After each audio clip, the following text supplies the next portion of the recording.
বৈশ্বিক অবস্থানে বাংলাদেশের স্থান এখন 24 নম্বরে। দেশে 24 ঘন্টায় করোনা ভাইরাসে সংক্রমিত হয়ে মারা গেছে সর্বোচ্চ 28 জন। Update just in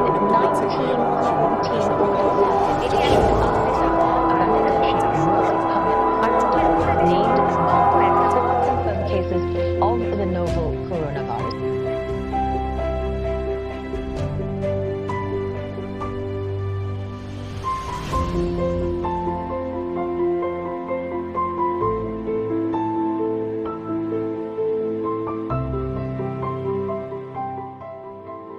অসহায় মানুষদের বাইরে থেকে কিছু সংগঠন সাহায্য করতে পারলে আমি কেন পারবো না ঘরে বসে তাদেরকে সাহায্যের হাত বাড়িয়ে দিতে?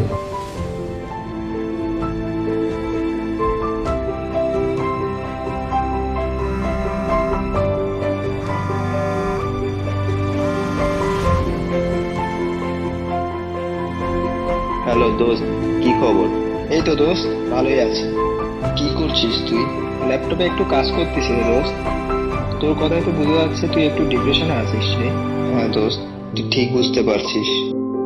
দেখ, তোর পরিবার বা আমার পরিবার এই কোয়ারেন্টাইনে ভালো মতো দিনকাল কাটাতে পারছে বা ঠিক মতো জীবনযাপন করছে, কিন্তু বাংলাদেশে আরো অসহায় মানুষ আছে যাদের এই কোয়ারেন্টাইন লাইফ জীবন অনেক কষ্টে যাচ্ছে। তাদের কথা একটু ভেবে দেখ। হ্যাঁ দোস্ত, আমার মনে হয় তাদেরকে সাহায্য করা উচিত। আমি দেখলাম বাংলাদেশে কিছু আর্থিক সহযোগিতার সংগঠন রয়েছে, তাদের মাধ্যমে আমরা এই অসহায় মানুষদের সাহায্য করতে পারি। হ্যাঁ দোস্ত, তুইও তোর বন্ধুদের বলে দিতে পারোস, তারাও যেন এই সাহায্যে এগিয়ে আসে।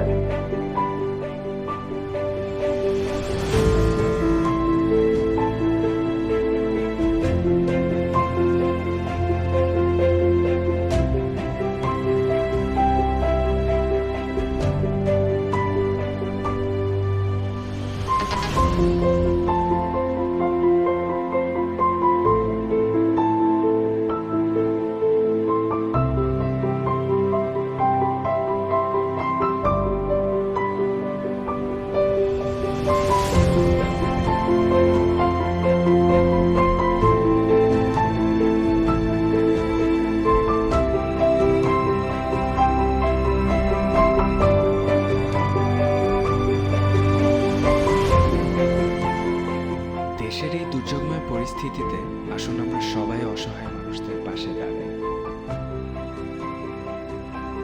আমরা তরুণরা পারলে ঘরে থেকে অসহায় মানুষদের সাহায্যের জন্য হাত বাড়িয়ে দিতে পারি। আসুন আমরা সবাই ঘরে থাকি, নিরাপদে থাকি এবং ঘরে বসে অসহায় মানুষদের সাহায্য করি।